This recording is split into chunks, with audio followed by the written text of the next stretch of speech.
इतना कीमती है। और सारे रिश्तों में सबसे अहम तरीन रिश्ता जो खून के हवाले से है उसको रिश्ते वालिदैन कहते हैं, उसको माँ बाप का रिश्ता कहते हैं।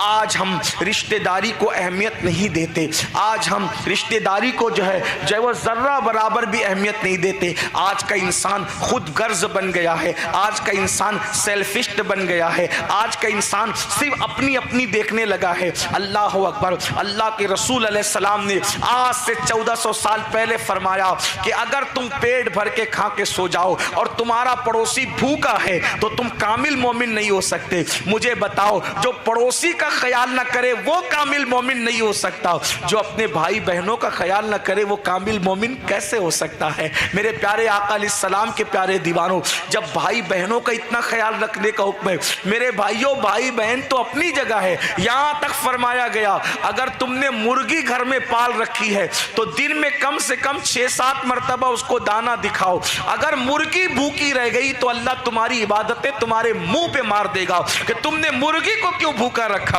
अंदाजा तो करे, घर में मुर्गी है उसका ख्याल ना किया तो इबादतें मुंह पे मार दी जाएगी। कुजा मुर्गी, मुर्गी की हैसियत क्या है, 500 रुपए में इंसान मुर्गी खरीद लाता है। जब मुर्गी की हक तलफी की जाए तो इंसान जन्नत से रोक दिया जाए। वो माँ बाप अल्लाह अकबर जिनकी कोई मिसाल नहीं, वो माँ बाप जिनकी ममता की कोई इंतहा नहीं, वो माँ बाप अल्लाह अकबर जिनके साथ उसने सलूक करने का मेरे अल्लाह ने हुक्म दिया। अल्लाह पाक इरशाद फरमाता है अल्लाह अकबर फला तकुल लहुमा उफ, उनके सामने उफ भी मत कहो, उफ तक उनके सामने ना कहो। उनसे बात करते वक्त इस तरीके से अपने कंधे ना उचकाओ, इस तरीके से कंधे भी ना उचकाओ। अल्लाह अल्लाह। आइए मेरी कौम के जवानों और मैं अपनी बहनों से बच्चियों से आपसे भी कहता हूँ, याद रखना आजकल हम लोग सोचते हैं चलो भाई नमाज पढ़ो, नमाज पढ़ेंगे तो जन्नत मिल जाएगी।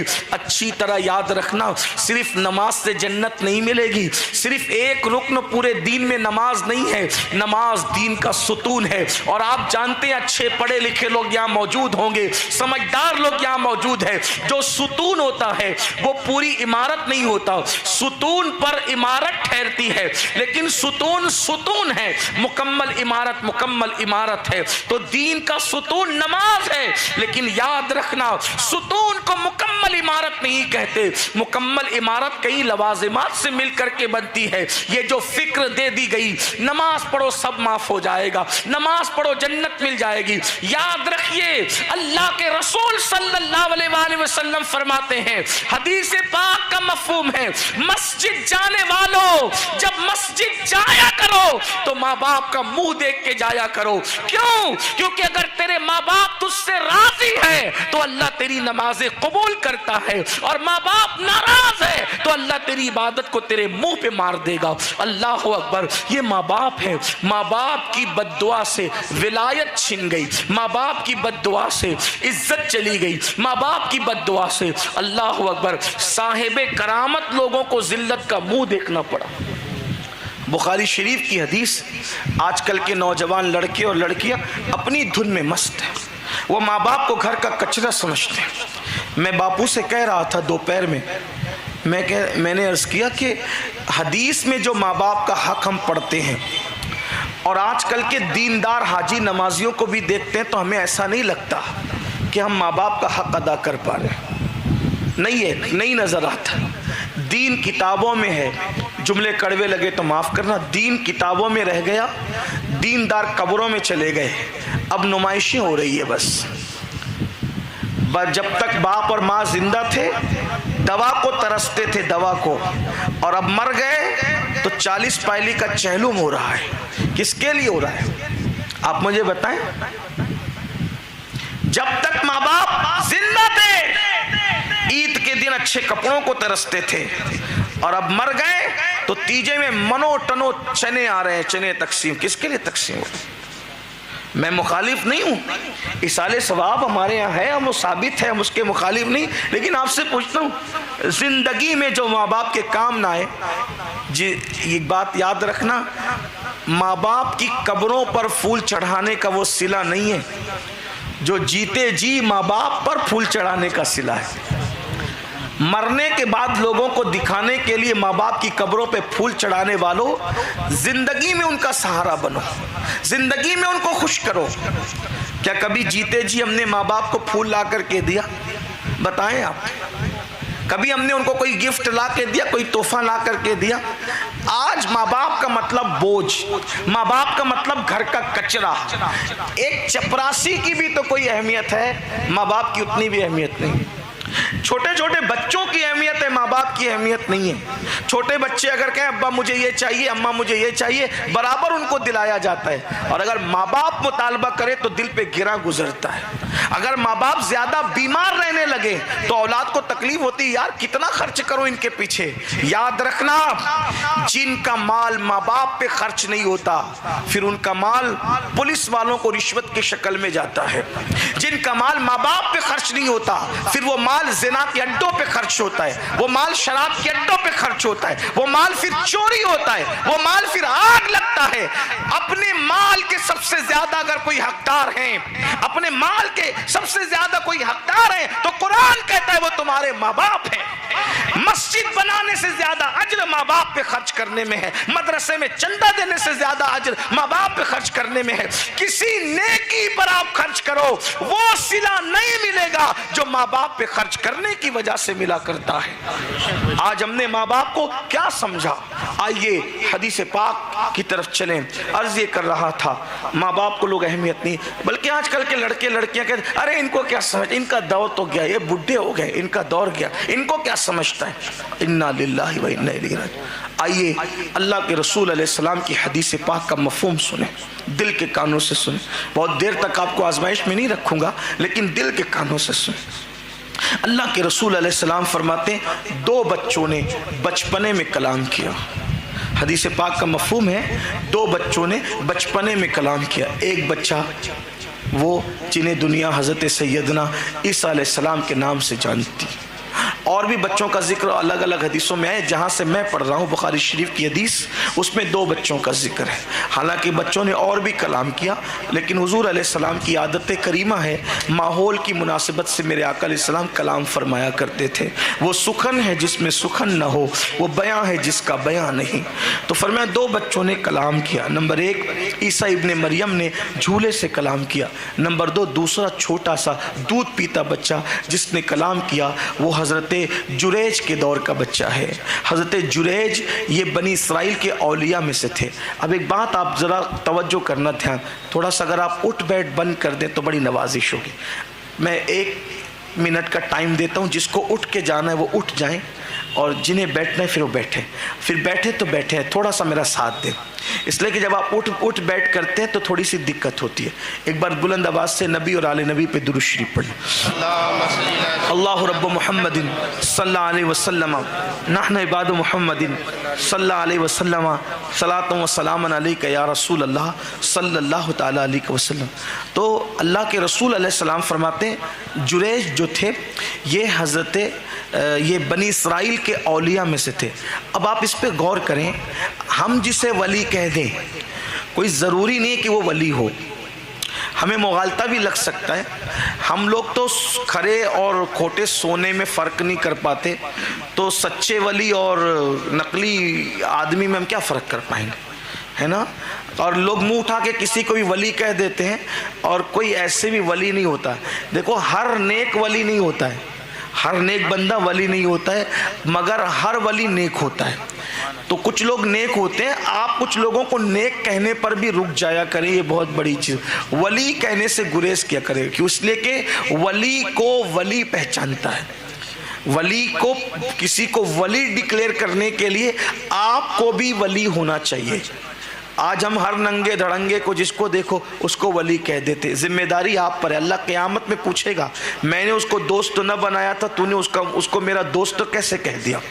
और जिसको लोग वली कहे उसकी विलायत का इनकार भी ना करो, चुप रहो, हो सकता है वो वली हो। अल्लाह फरमाए कि मैंने दोस्त बनाया था, तूने उसको मेरा दोस्त माना क्यों नहीं। बल्कि हदीस पाक में आता है कि जो मेरे वली से अदावत रखे मैं उसके साथ ऐलान जंग करता हूँ। लेकिन बहरहाल हम आप किसी को वली कहते हैं, वो वली होता नहीं, हमारा हुस्न ज़न है।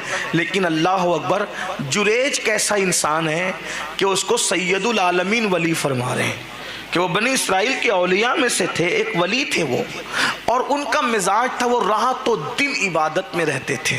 और उन्होंने एक इबादत खाना बनवा रखा था हज़रत जुरैज ने, और उसमें वो इबादत में मसरूफ़ रहते थे, नवाफिल पढ़ते थे इबादत में, न किसी से मिलना था, न जुलना था, न गुफ्तगू, न बातचीत, कुछ भी नहीं, बस वो इबादत ही इबादत करते थे।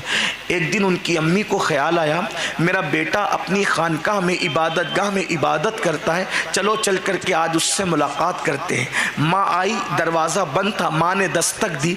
ये हालत नमाज में थे, नफल नमाज पढ़ रहे थे, लेकिन नमाज की हालत में थे। ख्याल आया अम्मी से बात कर लें या नमाज मुकम्मल कर लें।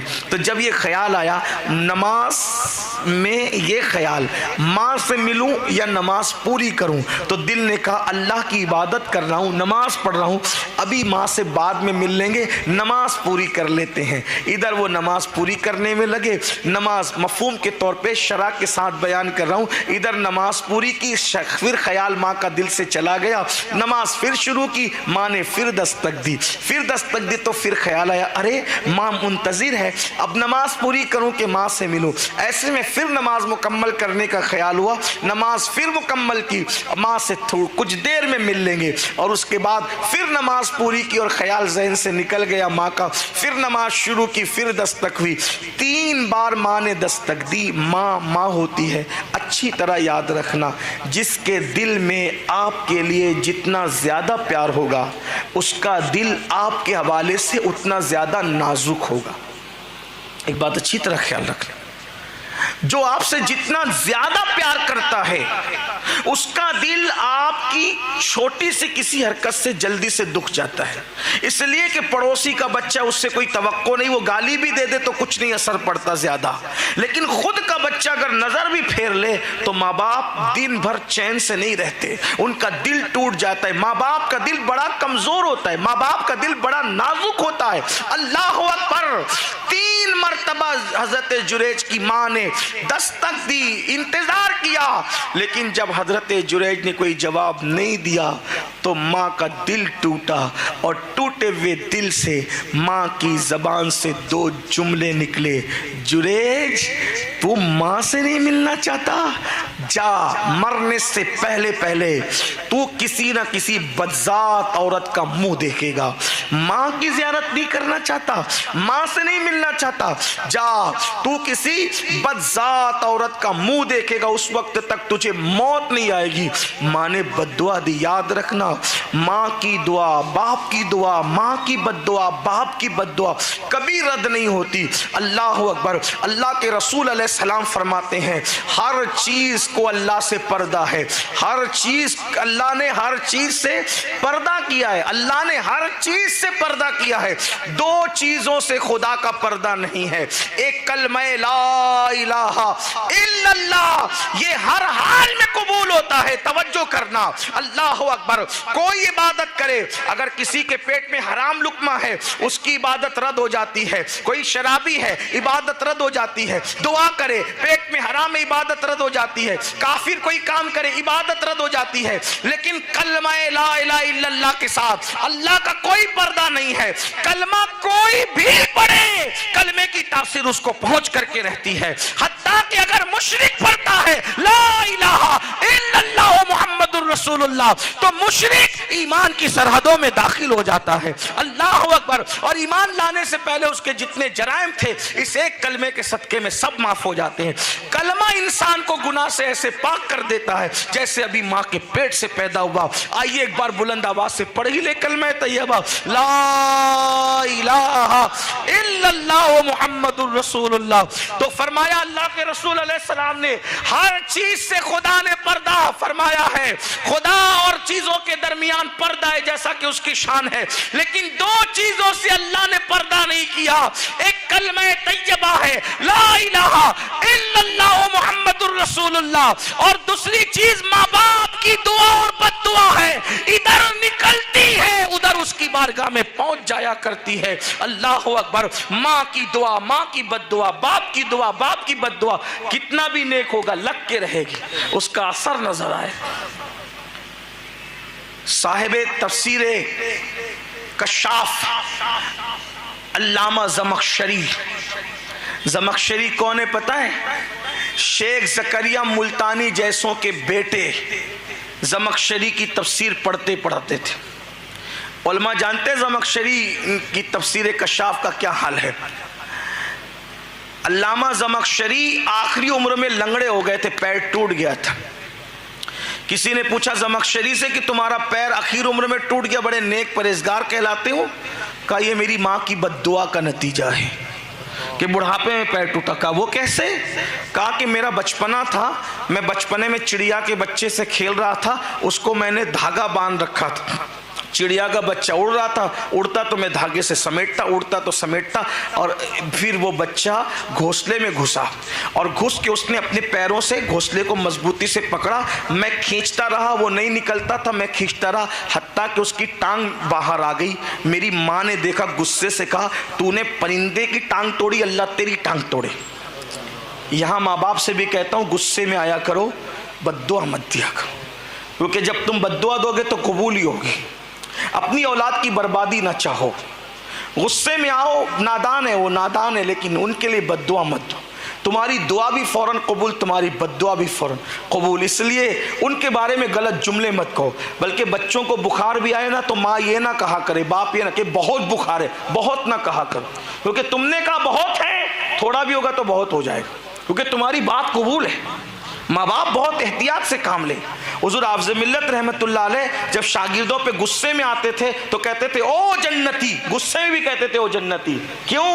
ताकि गुस्सा भी हो जाए और उसकी बिगड़ी भी बन जाए। इसलिए अपनी औलाद को हमेशा अच्छे अलकाब से याद किया करो। उनके लिए बुरे जुमले कितना भी नाराज कर दें, माँ बाप बहुत है, जहालत ना करें। बाज़ माँ बाप कहते तू तबाह हो जाए, तू बर्बाद हो जाए, हो जाएगा, फिर तुम्हें अच्छा लगेगा।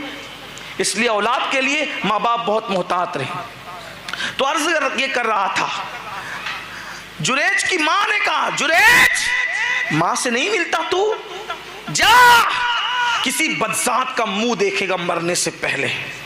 बस इतना कह के निकल गई। एक बात आपसे कहूं, सबके पीछे पड़े रहते हो, ये बाबा वो बाबा, ये फुला वो फुला, ये पीर साहब वो पीर साहब, सबकी अजमत सर आंखों पे। मैं किसी की मुखालफत करने नहीं आया, लेकिन एक बात आपको बताऊं मेरे नौजवानों, सारे बाबा का तावीज़, सारे पीर साहब की दुआ, हम लोग भी बैठे हुए हैं, सैयद साहब बापू बैठे, मैं भी बैठा हुआ हूँ।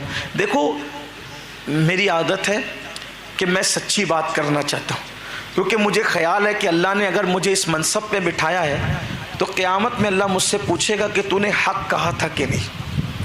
मुझे भी मरना है ना, लेकिन एक बात आपको कहूँ, सच्ची बात कहता हूँ, किसी पीर की दुआ में इतना असर नहीं है जितना आपके माँ बाप की दुआ में। वाह वाह वाह वाह वाह, सुभान अल्लाह सुभान अल्लाह। आपका सबसे बड़ा पीर अगर कोई है वो आपके माँ बाप है। आपके माँ बाप आपको जहाँ तक पहुँचा सकते हैं हम लोग भी नहीं पहुँचा सकते। तो यहाँ हम लोगों के हाथ चूमने के लिए इतनी दौड़ भाग करते हो, इतनी कोशिशें करते हो, हमारे गले में फूल डालते हो, माला डालते हो, खिलाते हो, पिलाते हो, इज्जत करते हो, सबकी करो, हमारी भी करते हो, करो, अच्छी बात है, लेकिन पहले अपने माँ बाप की करो।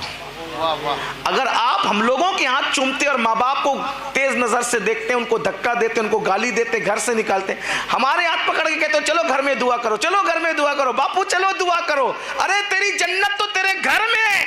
हमारी दुआ की वो ताकत नहीं है जो तेरे माँ बाप की दुआ की ताकत है। मैं जिम्मेदारी से कह रहा हूं, अगर किसी को तल्ख लगे तो माफ करना, मैं अकीदतें घटाने नहीं आया हूं, बल्कि तुम्हारे माँ बाप का हक बताने के लिए आया हूं।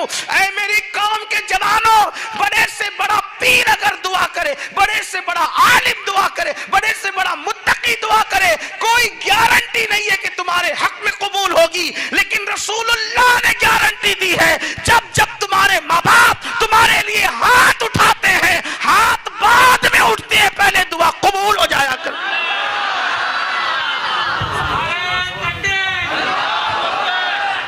इतनी कीमती दुआएं छोड़ करके तुम कहां कहां भटक रहे हो। हजरत तावीज दो तावीज, इतना बड़ा तावीज तुम्हारे घर में पड़ा, उसकी कदर नहीं करते। जालिम न बनो, जुल्म न करो। और एक बात कह दो, ईमान लगती बात, माँ बाप को सताकर कितने भी बड़े से दुआ ले लो, कुछ नहीं मिलना तुम्हें, कुछ नहीं मिलना। ना तुम्हारी दुआ कबूल होनी, ना तुम्हारे हक में उसकी दुआ कबूल। कुछ लोग तो ऐसा करते हैं, माँ बाप को छोड़ के ससुराल बसा लेते हैं। ये हाल है, हंसने की बात नहीं है। याद रखना, कुछ नहीं मिल सकता माँ बाप को छोड़ करके। माँ बाप को छोड़, दुल्हन का चेहरा देखा, दुल्हन ने कहा तुम्हारे माँ बाप के साथ नहीं रहना चाहती, या मुझे रखो या उनको रखो। तो नौजवान आज के फैसला करते हैं, आपको तो नहीं छोड़ सकते, आपके लिए सबको छोड़ सकते। जालिम है, कोई खुशी नहीं मिल सकती माँ बाप को छोड़ के। अरे किसी के खूबसूरत चेहरे को देख करके वो अजर और सवाब ना मिलेगा, जो माँ बाप के झुर्री पड़े हुए चेहरों को देखने से सवाब मिलता है। ये वो चेहरे हैं जिनके बारे में मेरे करीम आका सच्चे सुच्चे नबी ने फरमाया, जो माँ बाप का चेहरा मोहब्बत से देखे, अल्लाह पाक उसको मकबूल हज का सवाब अता फरमाता है। इसकी शरह करते हुए मुहद्दिसीन और उलमा ने लिखा है, मकबूल हज का सवाब उसी को मिलता है जो बेटा फरमाबरदार होता है। मकबूल हज का सवाब, वरना माँ को गाली दे करके फिर मुंह को मुस्कुरा करके देखे तो ये कौन सा मकबूल हज का सवाब मिलना है उसको। ये मुनाफिकत करने वालों को नहीं, जो फरमाबरदार औलाद है। उसकी वजह बताऊं, अगर काफिर काबे को देखे तो उसको क्या मिलेगा हैं? जब काफिर काबे को देखे उसको कुछ ना मिले, मिलेगा कुछ नहीं मिलेगा। मुनाफिक अगर हज करे तो उसको कुछ मिलेगा नहीं मिलेगा।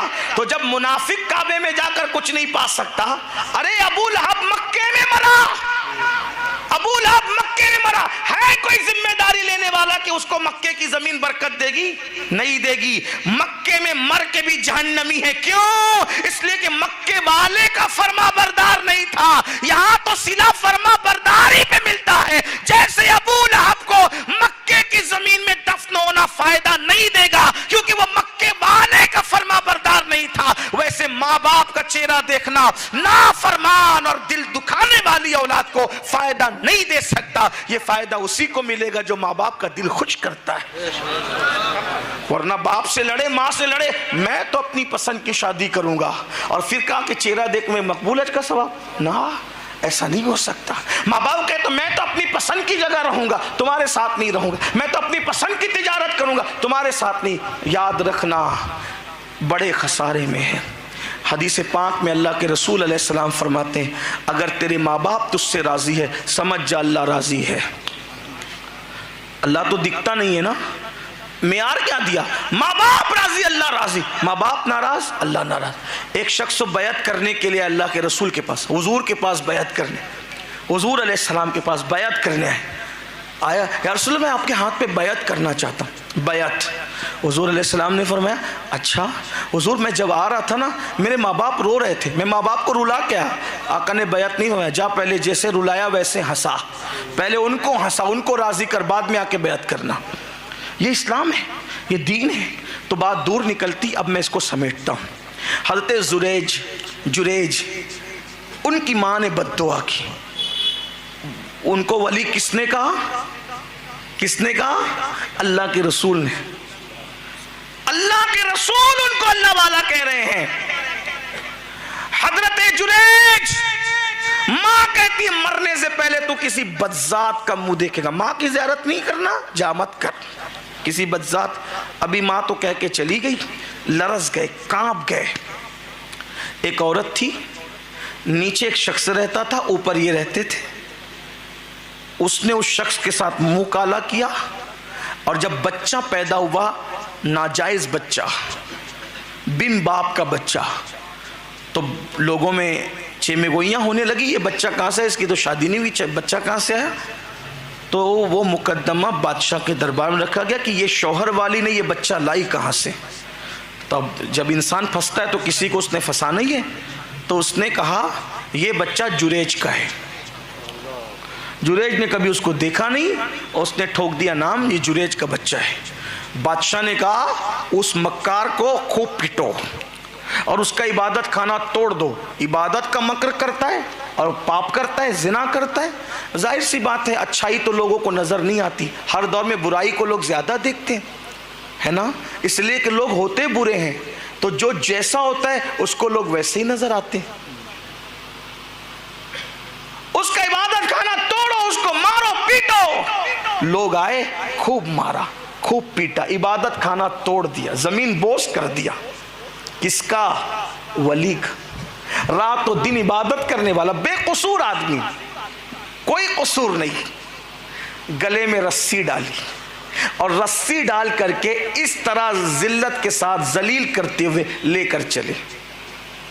हालांकि अल्लाह वालों की इज्जत तो अल्लाह रखता है, लेकिन मां की बद्दुआ, मां की बद्दुआ है। जब गले में रस्सी डाल के खींचते हुए कर चले तो वो सारी फाहिशा औरतें खड़ी होकर हंस रही थी। जब बादशाह के दरबार में पहुंचे तो कहा, जुरेज तुम इतना घिनौना काम करोगे अंदाजा न था। कहा क्या हुआ? लोगों ने मुझे मारा पीटा, गले में रस्सी डाल के लाए, बताओ तो हुआ क्या है? तो कहा ये औरत क्या कहती? कहा क्या कहती? कहा ये बच्चा आपका है। अस्तगफिरुल्लाह, मेरा बच्चा? कहा आपका बच्चा है। हजरत जुरैज ने फरमाया रुको, बच्चा कहाँ है? ये बच्चा है। हजरत जुरैज ने उस बच्चे की कोख पर उंगली रखी और फरमाया बच्चे तू ही बता तू किसका बच्चा है। वो दूध पीता चंद दिन का बच्चा था, कोख पे उंगली रखी, किसका बच्चा है? वो दूध पीता बच्चा बोल पड़ा, मैं तो चरवाहे का बच्चा हूं और जुरैज तो अल्लाह का वली है। इसकी शरह करते बुजुर्गों ने फरमाया, तब जुरैज के लोगों ने पहचाना कि ये तो वाकई वली है। कहा माफ़ कर दो, हम तुम्हारा सोने का इबादत खाना बना देते हैं। जुरैज हमसे गलती हो गई। जुरैज ने कहा गलती तुमसे नहीं हुई, गलती मुझसे हुई कि मैंने माँ की तरफ तवज्जो नहीं किया, माँ से मुलाकात नहीं की, इसलिए ज़िल्लत का दिन मुझे देखना पड़ा। जानते हो मेरी कौम के जवानों, इतना साहिब करामत जो बच्चे पे उंगली रख दे तो बच्चे से कहलवा दे। यहां मुरीद गढ़कर करामत नहीं बोल रहा है, वाह वाह वाह, मुस्तफ़ा जाने रहमत जिसकी करामत बयान करे उस साहिब करामत का जिक्र कर रहा हूं। जुरैज कोई मामूली साहिब करामत नहीं थे, साहिब मोजज़ा, चांद के टुकड़े करने वाला रसूल जिसकी करामत बयान कर रहा है। सोचो तो हजरत जुरैज का मर्तबा क्या होगा, जो बच्चे को उंगली रखकर बोले कि बोल तो वो बच्चा बोल पड़े। इतना बड़ा साहिब करामत, अगर मां की बद्दुआ उसको इन वादियों से गुजार सकती है तो ऐ मेरी कौम के जवानों, तुम तो 5 दिन भी पाक नहीं रहते, खड़े होकर के इस्तिंजा करते हो, जुमा की 2 रकअत पढ़ करके ऐसे भागते हो जैसे स्कूल के बच्चे स्कूल की छुट्टी होने पे भागते हैं। वो रातों दिन इबादत करने वाले जुरैज साहिब करामत, जब मां का दिल दुखाने पर उनको ये दिन आ सकते हैं, मार खाना पड़े, गले में रस्सी आ जाए, जिल्लत उठानी पड़े, तो अपना क्या अंजाम होगा। इसलिए अपने माँ बाप के साथ हुस्न सुलूक करो। आइए बात को एंड की तरफ ले जा करके एक बहुत बड़े वली की जिंदगी पे मैं अपनी बात खत्म करता हूं, लेकिन एक बात आपको पहले बता दूं, माँ बाप के साथ हम सुलूक कैसा करें। हमारे बुजुर्गों में इमाम अहले सुन्नत ने लिखा, माँ बाप से बात करने के आदाब ये हैं। नंबर 1, जब उनसे बात करो तो पहले इजाजत लो, क्या हम आपसे बात कर सकते हैं? अगर वो इजाजत दें, हाँ करो, तो ऐसे बात करो जैसे कोई गुलाम अपने आका से बात करता है। माँ बाप अगर बैठे हो तो उनके सामने बैठ के किताब नहीं पढ़ सकते आप, ये माँ बाप के आदाब हैं। माँ बाप सामने हो, आप उनके सामने बैठ के किताब नहीं पढ़ सकते। माँ बाप अगर खड़े हो, उनके सामने आप बैठ नहीं सकते। एक बहुत बड़े बुजुर्ग अपने वालिद से मिले और उनके लिए खड़े ना हो सके, 50 साल के बाद बाप से मुलाकात हुई उस बुजुर्ग की, लेकिन खड़े ना हो सके। जब खड़े नहीं हुए तो अल्लाह ने उस बुजुर्ग से फरमाया, तू अपने बाप की ताजीम के लिए खड़ा नहीं हुआ, आज के बाद तेरी नस्ल में कोई नेक बंदा पैदा नहीं करूंगा। सिर्फ बाप की ताजीम के लिए उठकर खड़े ना हुए। 50 साल के बाद मिले थे, वो बहुत नेक थे, बहुत नेक थे, लेकिन 50 साल के बाद मिले थे तो इतने जज्बाती हो गए थे, बाप का चेहरा देखने में ऐसे गुम हो गए थे, मसरूफ हो गए थे कि खड़े होना भूल गए। जब खड़े होना भूल गए, अल्लाह ने फरमाया तेरी नस्ल में अब कोई नेक पैदा नहीं होगा, तेरी नस्ल में कोई परहेजगार पैदा नहीं हो। आप समझते क्या है, यहाँ तो बाप 4 मरतबा आकर के खड़ा हो, हमें खड़े होने की तौफीक नहीं। हम लोग ऐरे गैरों के लिए बराबर खड़े होंगे, जिन्हें 5 साल के लिए लोग कुर्सियां देते हैं ओट की भीख पर, हम उनके लिए बराबर खड़े होंगे। लेकिन जिस माँ बाप ने हमें पैदा किया उनके लिए खड़े होने की तौफीक नहीं। अगर एक ही घर में आप और आपके माँ बाप रहते हैं, तवज्जो करना, एक ही घर में रहते हैं तो 50 बार मुलाकात होती है, 50 बार आदमी थोड़ी खड़ा होगा। तो बुजुर्गों ने इतनी रियायत दी है, बुजुर्गों ने फरमाया अगर माँ बाप एक ही घर में रहते हैं, आप भी रहते हैं, तो कम से कम हर सुबह पहली मुलाकात पर आपको उनके एहतराम के लिए खड़े होना चाहिए, उनकी ताज़ीम के लिए आपको खड़े होना चाहिए। तो याद रखें, उनसे बात करें तो ऐसे जैसे कोई गुलाम अपने आका से बात करता है। उनके सामने उफ ना कहें, उनकी बात ना काटें। अगर वो कोई बात कह दें, अगर वो कोई बात कह दें तो उनकी बात अगर ऐसी नहीं हो कि एक्सेप्ट करने के काबिल हो, तो उनको प्यार मोहब्बत से पटा फुसला करके कायल करने की कोशिश करें, उनको गुस्सा ना दिलाएं, उनको नाराज़ ना करें। एक अल्लाह के रसूल अलैहि सलाम का ज़ाहिरी दौर है, एक शख्स इंतकाल कर रहा है, कुछ लोग दौड़ते हुए आए, या रसूल अल्लाह, वो एक शख्स इंतकाल कर रहा है, हम उसको कलमा पढ़ा रहे हैं, उसकी ज़बान पे कलमा नहीं आ रहा है। अल्लाह के रसूल साहिबे शरीयत, दीन को लाने वाले रसूल खुद उसके सराहने पहुँच गए, फरमाया कलमा पढ़। उसने अर्ज़ की या रसूल अल्लाह, मैं कलमा नहीं पढ़ पा रहा हूँ, मेरी ज़बान पे कलमा नहीं आता। तो अल्लाह के रसूल अलैहि सलाम ने फरमाया इसकी माँ ज़िंदा है? अर्ज़ की हाँ या रसूल। कहा बुलाओ उसकी माँ को। उनकी माँ को बुलाया गया। आका अलैहिस्सलाम ने फरमाया क्या हाल है? कहा हुज़ूर मैं इससे नाराज़ हूँ, मैं इससे खुश नहीं। आका अलैहिस्सलाम ने फरमाया फिर क्या है? ऐसा करते हैं आग लगा करके उसमें इस तेरे बच्चे को डाल दें, या तू माफ़ कर दे, दोनों में से कोई एक काम कर।